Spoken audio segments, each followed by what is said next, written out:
Bonjour Ophélie, merci d'avoir accepté cette interview lumineuse. Bonjour, merci à toi de m'avoir invitée, c'est trop cool, je suis trop contente. Avec plaisir. Alors, pour que les personnes qui vont regarder cette vidéo apprennent un petit peu à te connaître, je vais te poser la question, qui es-tu? Alors bonjour, enchantée, moi c'est Ophélie, je viens d'emménager en Auvergne il y a quelques mois et qui je suis, c'est une vaste question. Je suis une aventurière de la vie. Je suis une personne qui vogue un petit peu au gré de ses envies et de ses passions. J'ai fait beaucoup de choses dans ma vie, j'ai beaucoup voyagé et aujourd'hui, je suis une jeune maman entrepreneur. J'ai créé une entreprise de coaching et de bien-être qui est essentiellement en ligne pour l'instant avec les circonstances actuelles. Mais Oui. voilà, j'ai des petits projets qui sont en train d'émerger. Et voilà, si je devais me qualifier, ce serait aventurière de la vie. Ah, j'adore. Alors, dis-moi, j'ai envie de savoir quelle a été la plus grande décision que tu aies prise un jour dans ta vie, peut-être pour te réaligner, pour reprendre ta vie en main. Je crois que la plus grande décision, c'est le jour où j'ai dit stop. J'ai dit stop à tout ce qui était un peu limitant, tout ce qui m'empêchait d'être moi, en fait.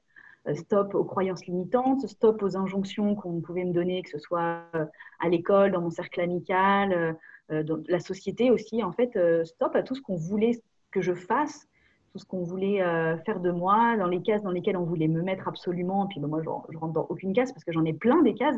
Je pense qu'on est beaucoup dans ce cas-là. Et je crois que ouais, ma plus grande décision, ça a été le jour où j'ai dit stop à tout ça. C'était vraiment ouais, un ras-le-bol de devoir coller à ce qu'on voulait que je fasse. Et puis du coup, bah, ça collait jamais parce que quand on essaye de te faire rentrer dans un moule et que c'est pas la bonne forme, bah, ça rentre pas. Donc du coup, personne n'est content, ni toi ni l'autre.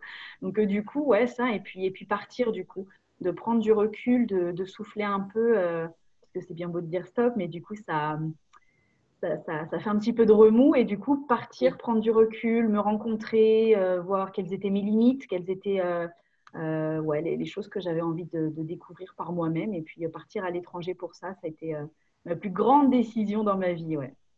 Enfin, finalement, c'est vraiment commencer une vraie introspection profonde. C'est ça, complètement. Et qu'est-ce que... Savoir qui je suis, quoi. Oui, c'est ça. Oui, la fameuse question, qui je suis, ouais, c'est clair. Exactement. Et qu'est-ce que tu ressentais à ce moment-là? Une immense libération. Franchement, c'est comme s'il y avait un énorme poids des épaules qui s'était envolé et j'ai eu l'impression de respirer pour la première fois. Genre, c'était moi qui prenais la décision de respirer. L'air avait un nouveau goût. Et ouais, je me sentais super libérée, quoi. Renaître presque, non? Ah, complètement. C'est Ouais. c'est complètement ça, ouais. Ouais, il m'a fallu un petit peu de temps et de courage pour mettre les choses en place et tout. Et du coup, bah, je suis partie au Canada pendant 2 ans pour ça. Vraiment, j'ai voulu couper avec tout. J'ai pas coupé tous les liens, mais j'ai coupé avec beaucoup de choses que je connaissais et j'ai voulu vraiment me désorienter pour me retrouver et savoir ce que j'avais envie de faire, qui j'étais, où je voulais aller et ce que j'avais en moi, quoi.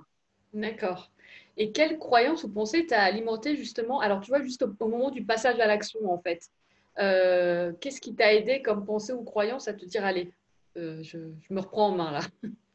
Alors, honnêtement, au début, ça a été genre comme si je mettais un gros coup de pied dans un carton parce que c'était vraiment genre un gros ras-le-bol. Et après, ça a été des pensées un petit peu plus cool, on va dire. Et c'était que tout est possible. Et en fait, j'ai toujours eu ça en moi.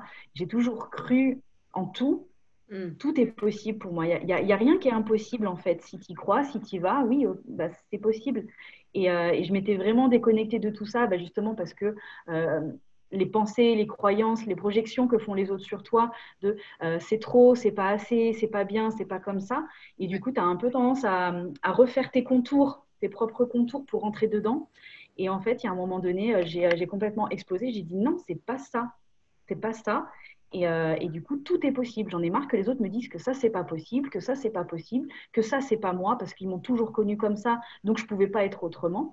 Et du coup, voilà, la phrase phare, en fait, que je pourrais afficher sur mon mur, c'est ça, tout est possible.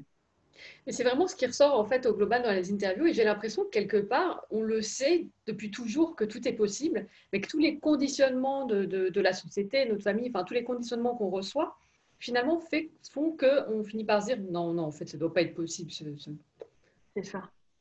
C'est ça. Et en fait, si on se reconnecte vraiment à son âme d'enfant, quand on est enfant, on n'a aucune limitation. La seule chose qui peut nous limiter, c'est la peur du danger. Oui, Parce que bon, voilà, il y a aussi sa vie qui est en jeu. Mais sinon, c'est un peu la seule peur. Après, oui, il y a les peurs d'abandon et compagnie, mais ça vient parce que la vie fait que il se passe des choses, mais sinon, quand on est enfant, on n'a aucune limitation. Pour nous, tout est possible. L'imagination fait partie du réel, en fait. Et oui, pourquoi il y a un jour, on décide que ce qu'on imagine dans notre tête, ce n'est pas réel? ouais. Qui l'a décidé, en fait?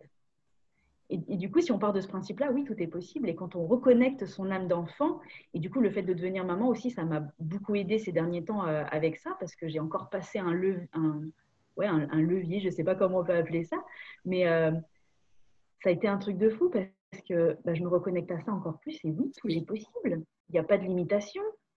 Si oui, on met de côté la peur et que du coup, on en fait comme un carburant, un moteur pour y aller encore plus, quoi. ouais, C'est génial ce qui se passe. oui, oui, oui, j'adore. Est-ce qu'il y a un raté que tu veux partager avec nous? Alors, des ratés, il y en a plein.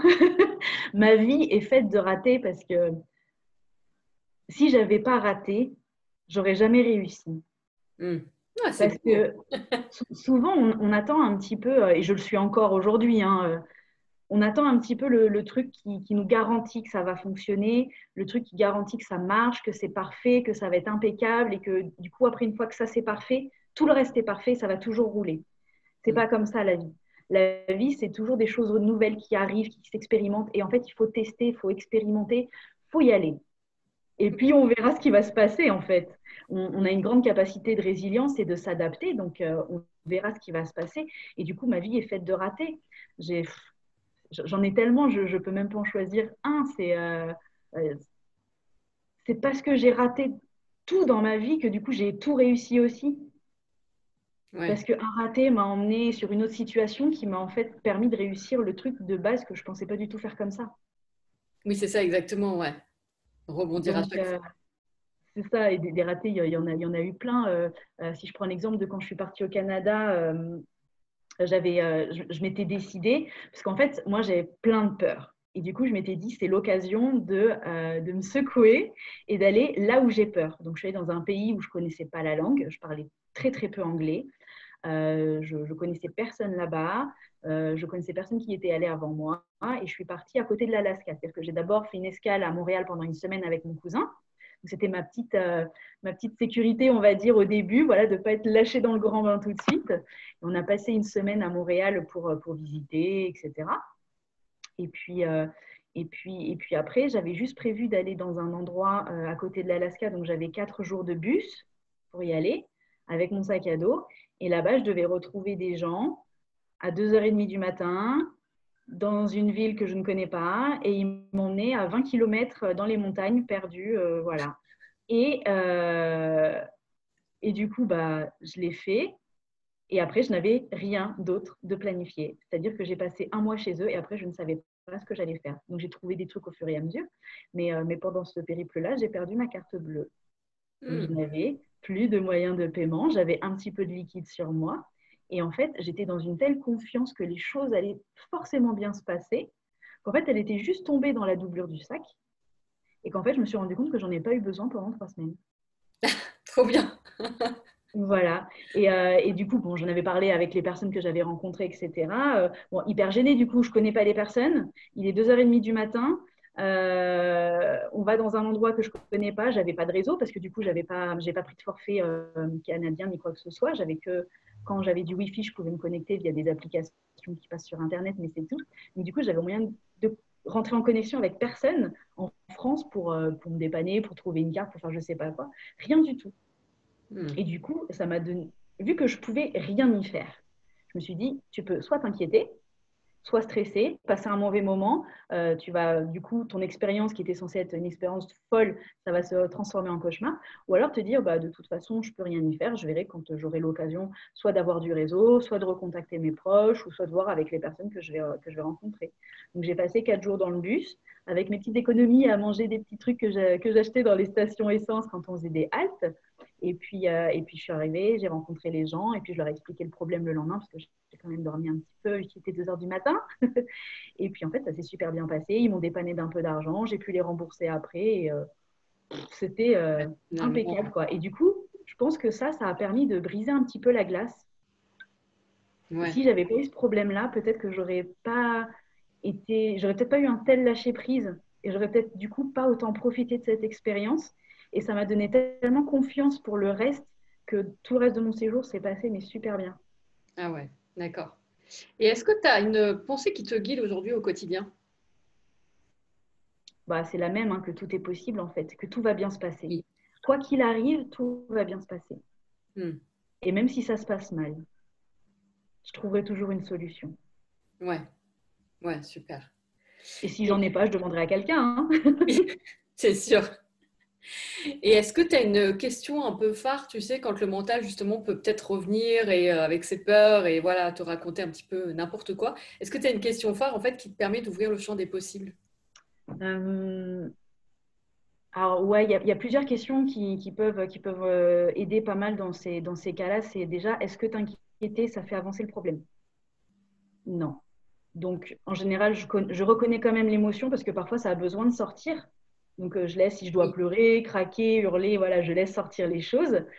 Et puis après, je me dis, bon, maintenant, qu'est-ce que tu as besoin? Est-ce que tu as besoin de repos? Tu as besoin de passer à l'action tout de suite? Est-ce que tu as besoin de contacter quelqu'un? Parce que de toute façon, si tu t'énerves, si tu t'inquiètes, si tu te mets en boule dans un coin, ça ne fera pas avancer les choses. Donc, ouais, je pense que ce serait ça, de prendre du recul, en fait. C'est de laisser sortir sur le coup l'émotion, ce que ça a créé en moi. Et puis ensuite, de prendre le recul en disant, bon, là, la situation, elle est comme ça. Qu'est-ce que je peux faire? Qu'est-ce que je ne peux pas faire dans l'immédiat, plus tard? Voilà, j'organise un petit peu pour, pour structurer, pour réfléchir et puis pour prendre du recul. d'accord, ok. Qu'est-ce que tu dirais à l'ancienne toi si tu devais lui dire une phrase? Continue encore plus. Si je devais lui parler aujourd'hui, je lui dirais ça va être juste un truc de fou, c'est de mieux en mieux, c'est de plus en plus beau et vraiment lâche tes peurs, lâche tes freins, n'écoute pas les autres qui projettent juste leurs peurs et vas-y, continue encore plus fort, crois-y encore plus, va encore plus loin et encore plus à fond quoi. Oui, j'adore aussi. Alors, est-ce que tu as un conseil pour amener plus de confiance dans sa vie? Un conseil, bah, le conseil, je pense, ce serait d'écouter sa voix intérieure. Hmm. Cette petite voix là qui nous parle et qu'on n'écoute pas forcément Hmm. et d'essayer de rentrer le plus possible en lien avec elle pour faciliter un peu ce dialogue parce qu'elle ne se trompe jamais. Elle vous guidera toujours là où vous devez aller. Et même si c'est un peu catastrophe ou quoi que ce soit, c'est toujours pour du meilleur. Donc, faites-vous confiance. Les meilleurs conseils, ils sont déjà en vous.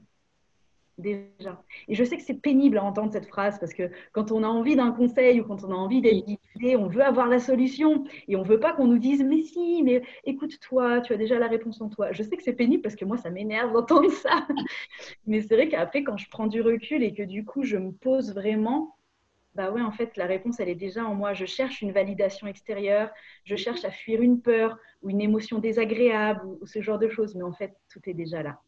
oui, c'est ça exactement. Mais écoute, merci beaucoup pour ce bel échange. Avec plaisir. Et puis, bah, je te dis à très vite. Je vais mettre de toute façon tes liens en fait en dessous de la vidéo pour ceux qui voudraient te suivre ou te contacter. Super, merci beaucoup et puis bah, passe une très bonne journée. Bonne journée. Ciao. Bye.